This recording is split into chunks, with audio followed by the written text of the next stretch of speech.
Certains diront qu'il est fou, d'autres qu'il faut qu'il arrête de demander à son équipe de prendre autant de 3 points, et d'autres pourraient avoir peur de se retrouver face à lui dans un combat de jiu-jitsu brésilien.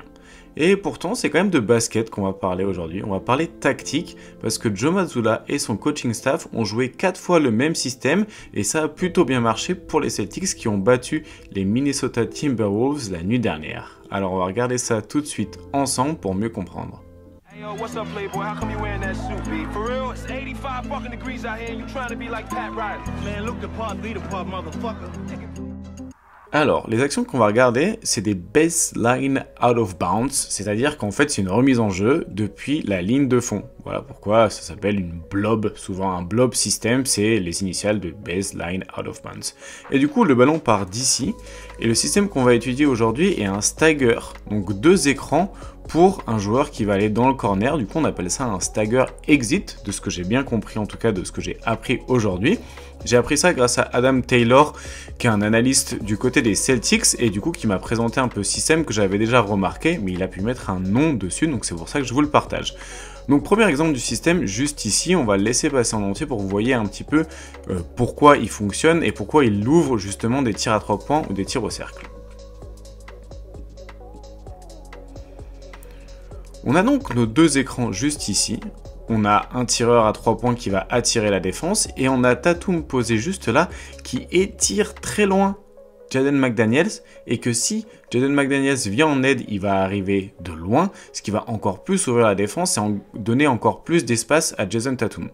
Donc premier exemple ici, Hauser attire 2 défenseurs, puis Horford attire McDaniels, puis Tatum peut la passer à Jrue Holiday pour un tir ouvert. On retrouve ensuite un deuxième exemple, et je voulais le montrer juste après parce qu'il est assez intéressant dans le sens où Boston a réussi à piéger l'équipe de Minnesota en un petit peu sachant comment Minnesota allait réagir. En fait, Minnesota, ils ont envoyé souvent plusieurs joueurs pour suivre directement Sam Hauser suite à l'écran. Et donc c'est encore une fois ce qui va se passer. Donc vous avez les 2 écrans ici qui vont avoir lieu, le ballon qui est sur la baseline, on a un joueur qui est ici, cette fois c'est Derrick White qu'on reconnaît avec sa petite tête juste là, et du coup Sam Hauser va prendre la coupe et attirer 2 défenseurs. Vous avez donc les 2 défenseurs qui sont attirés, d'autant plus que ce défenseur là, Julius Randle, est assez mauvais sur les lectures, surtout les lectures off-ball. Et là, ce qui va se passer, en fait, c'était un alley-oop pour Queta.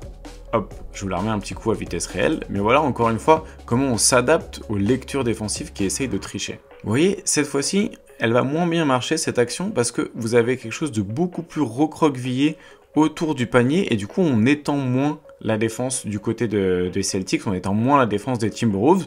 Il y aura toujours un écran de Walsh et un écran de Cornet, mais du coup moins de confusion tant l'espace est serré et du coup il y a moins de joueurs qui vont avoir besoin de switcher en fait tout simplement.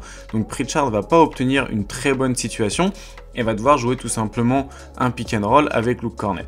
Et là, on se retrouve en toute fin de match. Regardez, il reste 2 minutes à jouer. C'est d'ailleurs le dernier panier des Celtics. Et cette fois, on retrouve bien Tatum qui étire la défense le plus possible. Donc vraiment pour avoir un maximum d'espace pour que Derrick White peuvent couper ici. Et vous avez un premier écran et un deuxième écran juste là. Le ballon qui est proche du corner. Cette fois, on donne un peu une indication d'où on va vouloir mettre le ballon parce qu'on ne peut pas la mettre directement au panier.